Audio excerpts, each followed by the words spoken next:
Okay, so in today's video, I am going to be breaking down what a travel really is, and of course, how hard it is to actually call for a referee.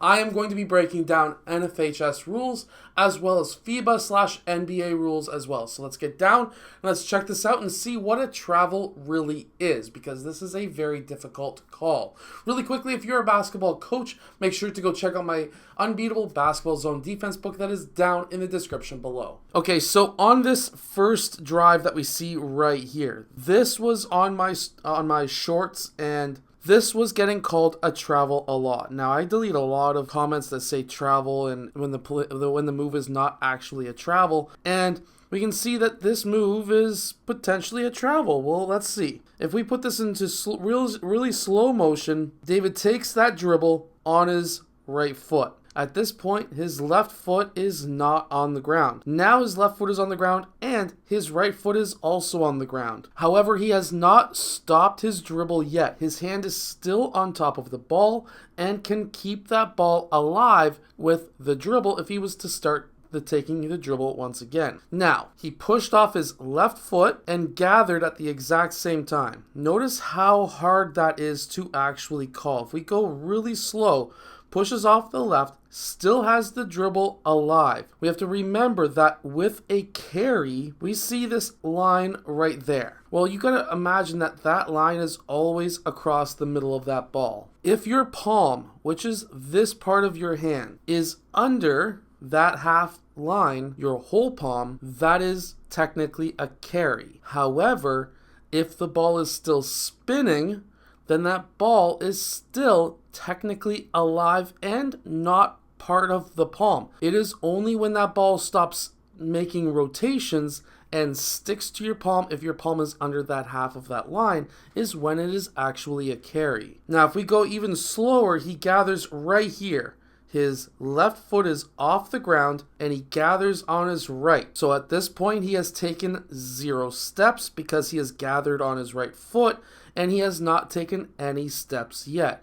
We have to remember that you are allowed 2 steps at all levels. Depending on if you are under NFHS rules or if you are under FIBA/NBA rules, this 2 steps can be almost added as if it was a 3-step rule because of the gather. That's going to be in another clip though, because we didn't actually use a gather step in this clip. If we continue through, he then just puts his left foot down, which is technically his first step under both FIBA as well as NBA and NFHS rules. NFHS is the American rules for high school and for NCAA. So he has only taken 1 step here in this clip for this jump shot. So this is not a travel on any level. Now in this next clip, what we see is something that could be a potential carry or a potential travel. Now let's actually break this down. And yes, he did make this shot, so good job, David. Now when we're going up to this move right here, if we go really slow, at this point he crosses through his legs. He has not gathered yet. We also have to remember that under NFHS rules, while there is no gather step, you can still take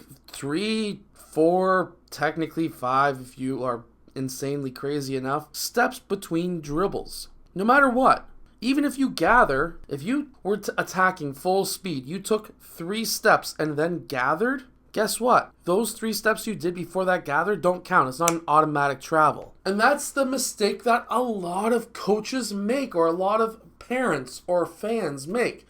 If you're dribbling and that ball is spinning in your palm, you may be going so fast that you took 2 or 3 steps. You can still dribble. The palm is still on top of the ball. So you can still then gather. And that's when your 2 steps start. Whether you are under NFHS rules or not, we have to remember that you take that dribble, while the ball is going towards the ground, you may take a step. The ball is coming back up. You've now taken 2 steps while you're dribbling. And then you get it in your palm. Now it spins a little bit, and you've taken, let's say, 2 steps because, well, you can still dribble again. Well, now you've taken 4 steps with 1 dribble. Well, if that ball is still in your palm, you've taken 2 steps and then you gather, well, now you're at 0 because your left foot, as an example, is your gather. And depending on if you were in the air or if you had that foot already planted, that's your gather foot. If it's on the ground and you just picked up the ball, you have gathered the ball. You have not taken a step. That's your gather foot or your pivot foot, whatever you want to call it. Now, you can take your 1-step layup. It'll look like 5 steps, but in reality, it was only 1. So you have to really be looking at things very tightly. Now, let's see if this is legal under FIBA, NFHS, or both rules. At this point, he has not picked up his dribble. He can still dribble up until this point right there. Because he's taken that dribble, he can still dribble, he can still dribble, he can still dribble, he can still dribble, he can still dribble, now he can't dribble. At this point, that is the gather. He has gathered on his right foot.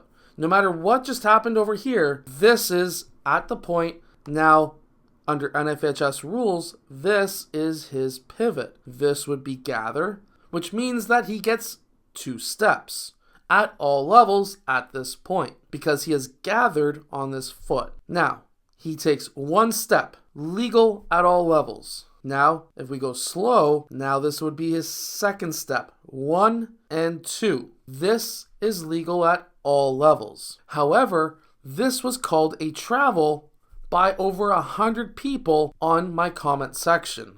Under FIBA rules, we'll go F for FIBA, you are allowed 2 plus a gather. Under NFHS, we'll go N, that equals 2 steps. Now, this is the difficult part. The even bigger, more difficult part to the travel rule is, of course, every country has a different rule for travel. I'm not getting into that in this video.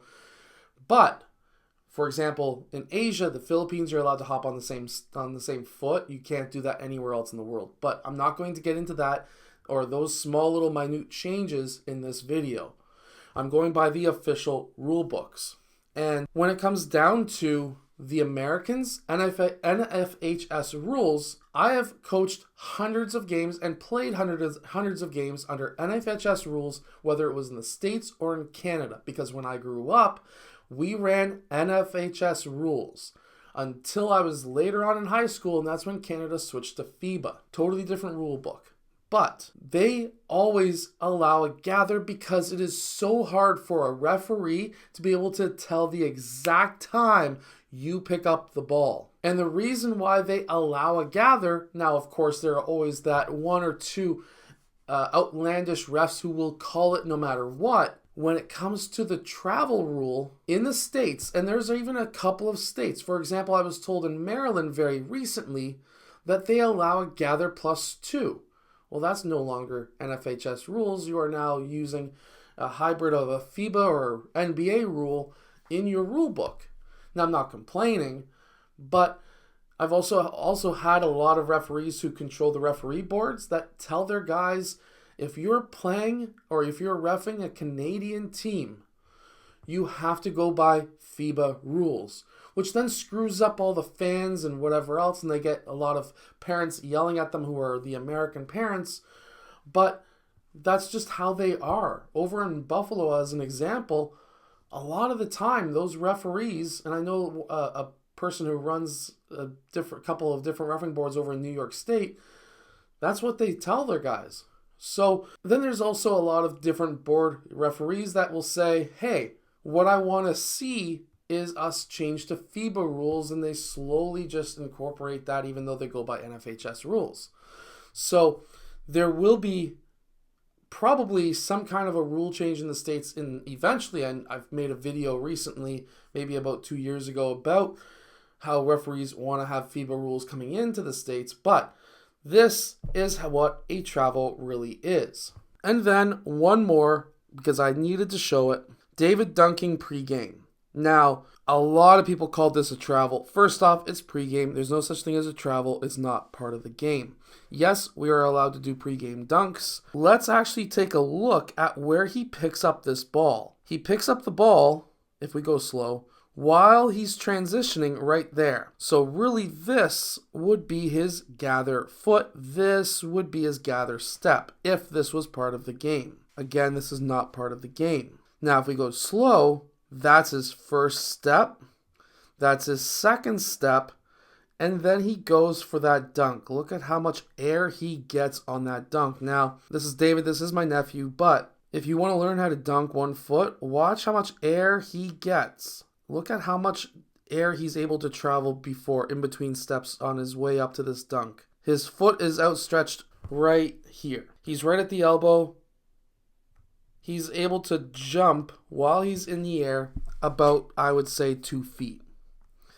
He does the exact same. He lets go right there, but then he lets go there, lands there. By making these big, long hops while you are running towards the basket, when you are sprinting towards the basket, you will be able to dunk. You will be able to jump higher off of 1 foot. But this is not a travel under FIBA rules.